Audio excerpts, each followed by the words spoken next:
Oo, dahil nabanggit mo nga na tayo ay may Lenten special ngayong linggo po na ito para po sa Semana Santa.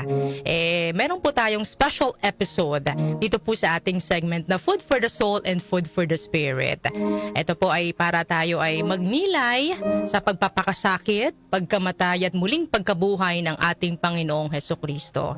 At tayo po ay sasamahan ni Father John Harvey David Bagos ng San Bartolome de Novaliches Parish. Ayan, Darlene. Si Darlene ay taga barangay Oo, San Bartolome. At so, hindi lang sa sermon mo sa misa ngayon mapapakinggan, Darlene, Yes. dahil makakasama natin live via Zoom si Reverend Father John Harvey Bagos, ang parochial vicar ng San Bartolome de Novaliches Parish. Magandang umaga, Father John Harvey. Good morning, Father Harvey.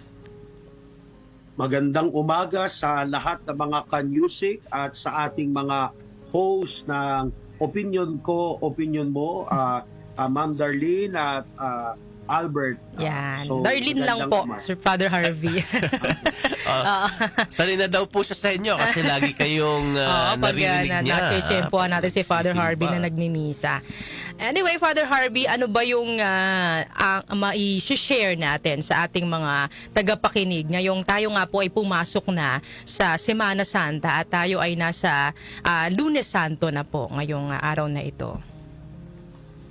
Kaya siguro, bago tayo magnilay doon sa tinatawag nating Paschal Mystery o yung Misteryo Pascual, paghihirap, kamatayan at muling pagkabuhay ng Panginoon, siguro magandang ipaalala, Darlene at saka Albert, na yung importansya, what is the essence and the value of Holy Week. Siguro una ay yung mapaalalahanan ng sarili natin, ng bawat isa, na yung pag-ibig ng Diyos, the greatest gift for all, ay ipinagdiriwang at ginugunita natin ngayong linggong ito.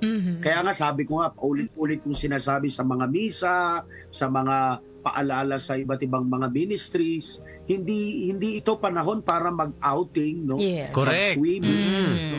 Magbakasyon, no?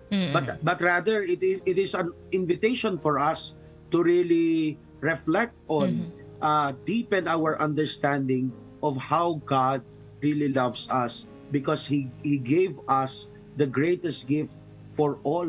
No? At ito yung kanyang bugtong na anak na si Jesus. At siguro paalala din na yung Semana Santa, yung Kwaresma, paalala para magbago. No? Kaya nga kahit chismosa, mga marites, no, nagbabago, nananahimik, no, sa panahon ng Kwaresma o ng Semana Santa. Pero ito talaga ang pag-anyaya sa atin to make time for prayer, silence, and conversion, no?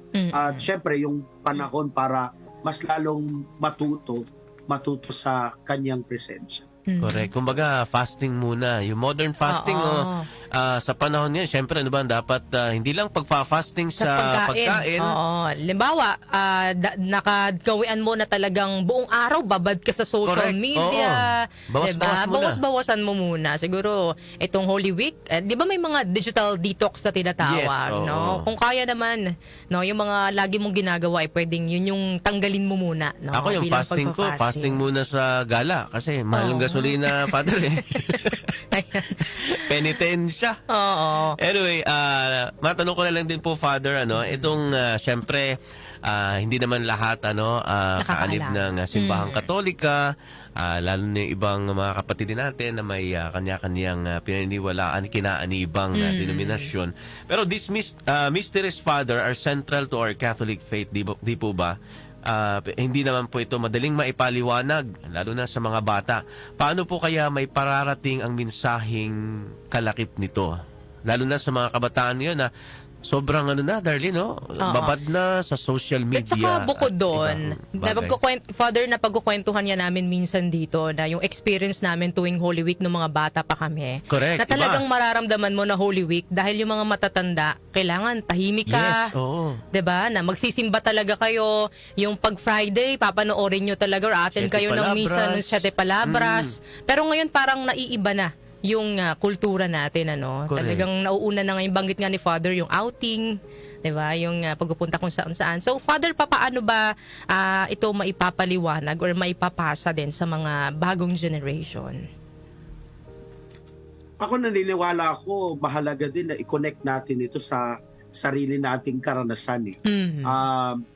Yung Paschal Mystery kasi, sabi ko nga sa homily ko, parehas Mhm. Meron din tayong sariling Misteryo Pascual. Ito yung paglalakbay na sa karanasan ng kahirapan, Mhm. sa karanasan ng pagkamatay sa sarili, sa karanasan ng muling pagkabuhay kasama ng Panginoon. So for this day, siguro magandang tignan natin na yung Huwebes Santo ay hindi lang simula nung Paschal Mystery, Mhm. kung hindi ito yung paanyaya para sa atin na makita na kagaya ni Jesus may mission din ako. Mhm. Kagaya ni Jesus ay hindi ito tungkol sa kapangyarihan, kundi ito yung tungkol sa pagmamahal na nararanasan ko. Mhm. Kaya nga, without our own personal experience and encounter with the Lord, Mhm. we will not really appreciate our celebration. Mhm. Kaya palagi ko sinasabi yan sa mga kabataan, hanapin natin yung mismong karanasan natin ng paghihirap, Mhm. no? Yung sa karanasan ng mga kabataan ngayon, yung mental crisis, no? Mhm. Yes. Mga depression, Mhm. yung family problems, yung sa relationship, Mhm. yung sa takot na hindi natin may paliwanag. Siguro magandang tignan na yung mga ganong paraan, pagkakataon ay nakakasama at nakakabahagi tayo sa Panginoon na kagaya ni Jesus, meron din tayong pagkakataon para maghandog ng sarili. Mhm. At ito yung nagpapapurify ng intention natin, no? Mhm. Yan. Nabanggit niyo, Father, no, yung Paschal Mystery. Pero ano po ba yung ibig sabihin nito, no, para po sa kabatiran po ng ating mga tagapakinig? Well, basically, nung unang panahon, sa Lumang Tipan, yung Paschal Mystery is the remembrance of the successful passing of Israelites, no? Mhm. sa mula sa Ehipto, no? Tumawid, niligtas, no? Mula sa kamatayan ay buhay, no? Pero ngayon sa ating pananampalataya, tinuturo na natin na yung Misteryo Pascual ay hindi lang yung pagtawid at pagliligtas sa buhay ng mga bata, no? Kung hindi si Jesus mismo yung pinakahandog na tumatawid mula sa kamatayan tungo sa buhay, mula sa kasalanan tungo sa pagkakapatawaran, mula sa dilim tungo sa liwanag. So it is really a passing. Kaya yung Paschal Mystery, mahabang selebrasyon, no? Hindi lang siya putol-putol o iba-ibang araw, kundi iisang selebrasyon. So kapag nagsimula tayo ng Huwebes Santo, no, magkakadugtong na yan hanggang Sabado de Gloria at Linggo ng pagkabuhay ng Panginoon. Oo, kaya ngayon, Darlene, Father, di ba, yung mga gospel ngayon, ang haba talaga. Di ba? Kaya medyo, ano muna din natin yan, parang penitensya, no? Kasi yung iba, Darlene, pag umaattend ng Misa. mga misa, nabibigla dahil usually yung mga gospels short readings, pero kahapon mahaba-haba, Father, Oo. Yeah. Actually, yung gospel kahapon ay the everything that we will celebrate for this week. Ayun, yun Pinakinggan pala natin, yun. no? Yes. So, from the passion, death, and resurrection. Correct. So, kaya medyo mahaba, no? Ako, sabi ko nga wag na natin pansinin yung habat ang tagal ng pakikinig Correct. natin. Tama. Pag-aantay. Siguro mas maganda na ano yung sa lahat ng napakinggan natin, what is yung word or yung sentence that struck us? Yes, oo. Importante yun saan mo na kikita yung sarili mo na tinatawag ng Diyos doon. Tama. Kahapon, Father, yung reading, no, yung ebanghelyo na nakasama doon sa isa sa mga tagpo, yung pagpili kay Barabas. Yes, kaysa kay nailigtas. Kristo. Kasi di ba, nung panahon na nakaugalian, pag panahon ng Pasko, may pinalalaya silang bilanggo. Pero paulit-ulit na tinanong ni Poncio Pilato kung sino sa tingin ninyo ang dapat iligtas at palayain. Lahat, halos karamihan ay Barabas ang kanilang binanggit na pangalan. Kahit ngayong panahon, parang nangyayari pa rin, Darlene, mas pinipili pa rin ng iba sa atin yung kamalian, di ba? Yung pagkakasala kaysa sa kabutihan. Correct. Father. Yeah.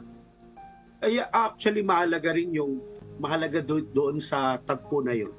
Yung tinatawag nating discernment, yung pagkilatis ba na tama at mali. No?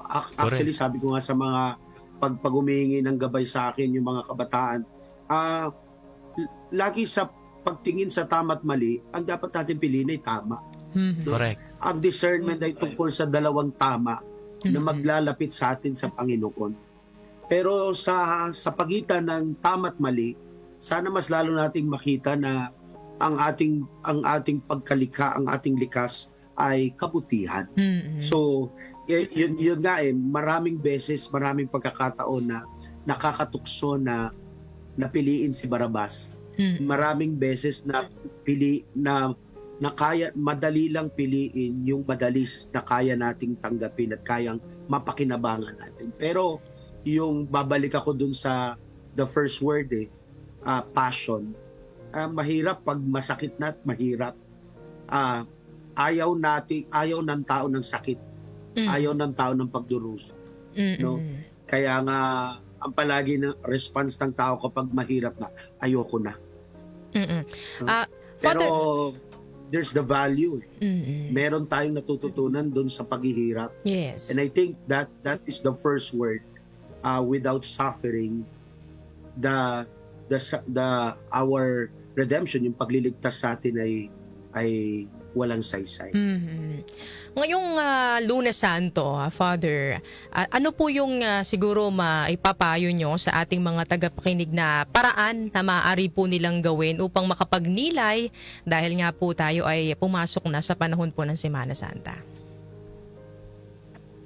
For today, ngayon mahalaga siguro yung tignan natin, hanapin natin kung ano yung karanasan natin ng paghihirap. At ano yung kaya nating sabihin, nakikibahagi tayo kay Jesus. No? At saan tayo dadali ng mission na yan?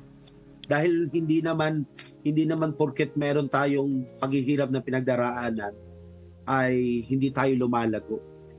Na mahalaga na makita na sa bawat pagdurusa at hirap, merong panahon at pagkakataon para tayo lumago at umusbong sa ating pananampalataya.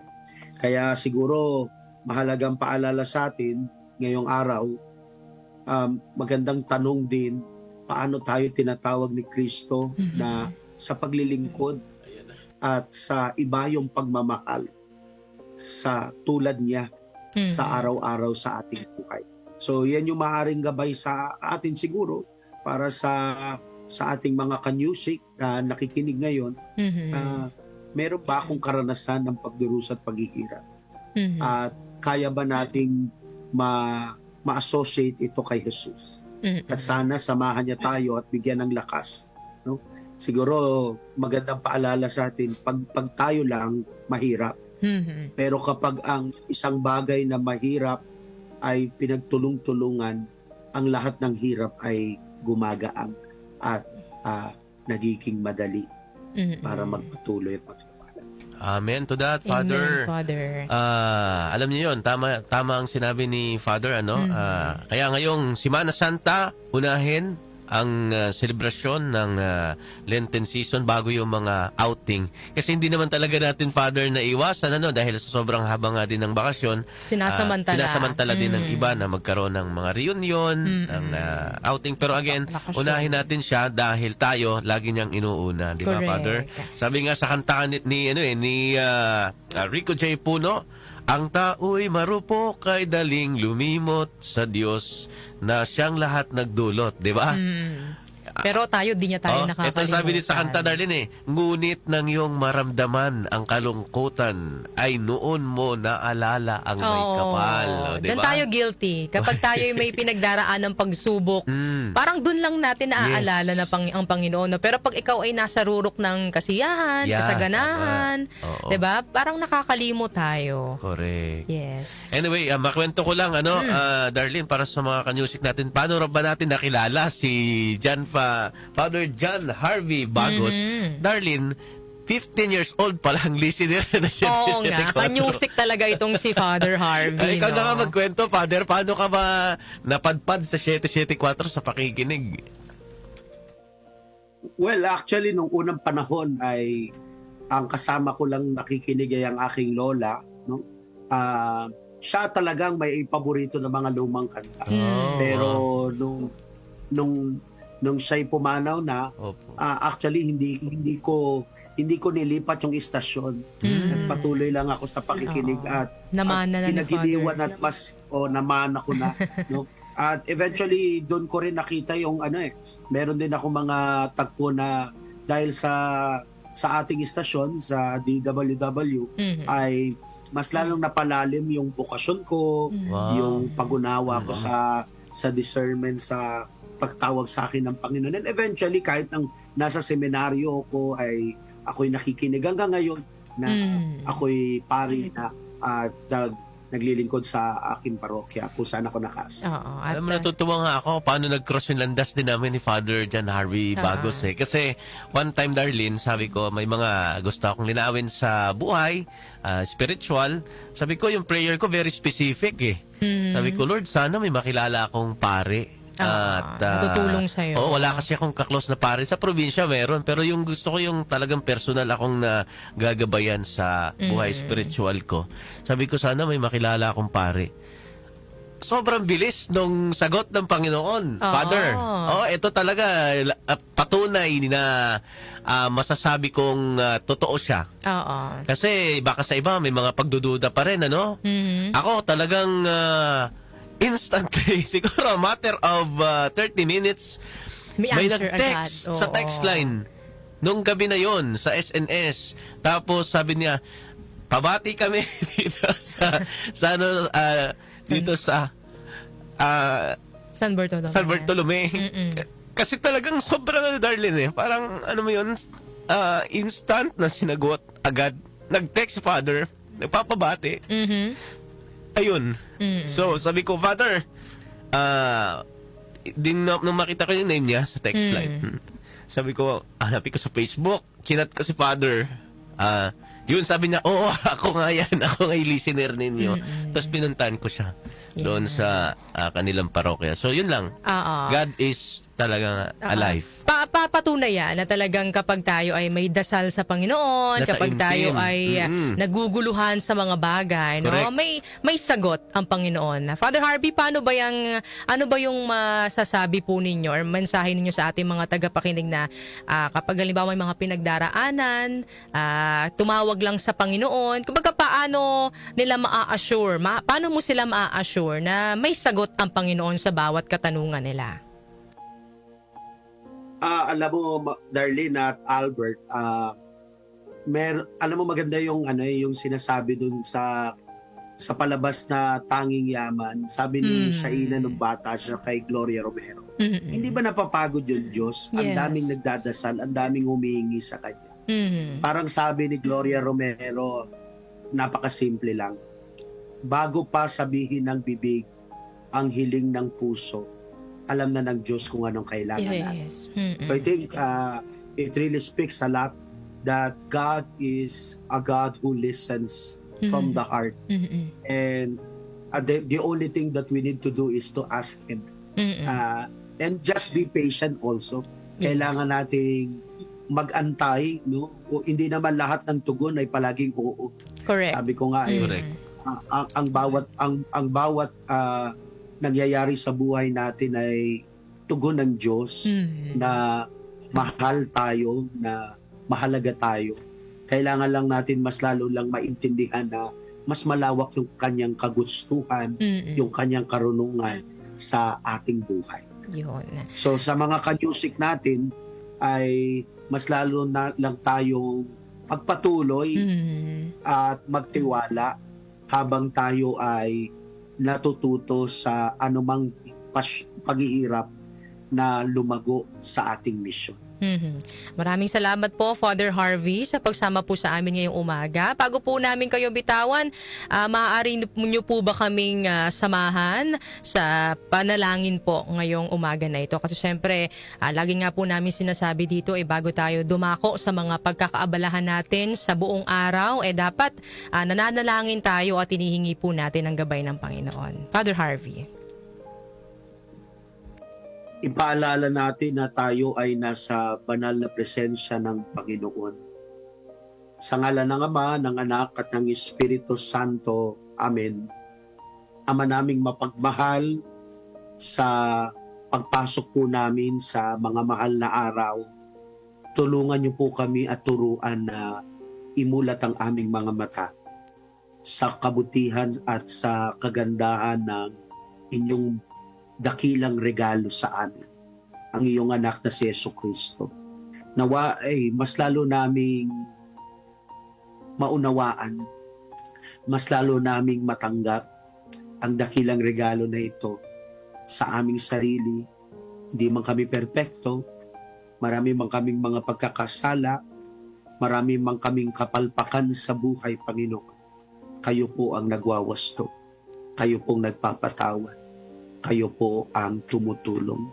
Kaya Panginoon, sa araw na ito, sa linggong ito ng mga mahal na araw, ay mas lalo mo po kaming ilapit sa puso ng iyong anak na si Jesus, upang kagaya niya, hindi namin iwanan na takasan anuman ang hirap na aming pinagdaraanan, kundi ito nawang magpaalala sa tunay na pagmamahal ay may kasamang sakripisyo. Sa tunay na misyon, laging nangangailangan ng pusong handang mag-alay. At ang lahat ng ito ay tinataas namin sa matamis sa pangalan ng iyong anak na si Jesucristong aming Panginoon, kasama ng Espiritu Santo, magpasawalang hanggan. Amen. Amen. Tumatake kasi yung allergic rhinitis ko eh.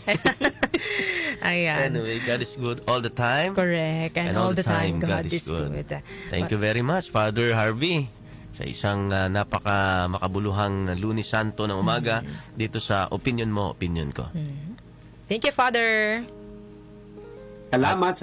At see you next time. Yes. Sa mga susunod na araw. Sa mga susunod na araw. Nakakasama pa natin si Semana Father. Santa. Maraming salamat po muli, Father John Harvey David Bagos ng San Bartolome de Novaliches Parish. Ayan. Mga kanyusik, napakinggan po natin yung ating pong pagninilay ngayong Lunes Santo sa pangunguna nga po ni Father John Harvey David Bagos ng San Bartolome de Novaliches Parish upang mas lalo po nating mapaglalim at maging makahulugan ng ating pong paggunita sa pagpapakasakit, pagkamatay at muling pagkabuhay ng ating tagapagligtas na si Jesucristo. So sa mga darating na araw, Albert, makakasama pa rin natin si Father Harvey. Siyempre. Yes, para tayo ay tulungan sa isang buong linggo nating pagninilay dito nga po sa Semana Santa. Ba kasi parang mas napapalalim pa natin lalo yung paggunita ng Lenten week, ng Lenten season pagka may gumagabay din sa atin pare. Yeah. Para tayo po ay gabayan sa totoong diwa. Sabi nga,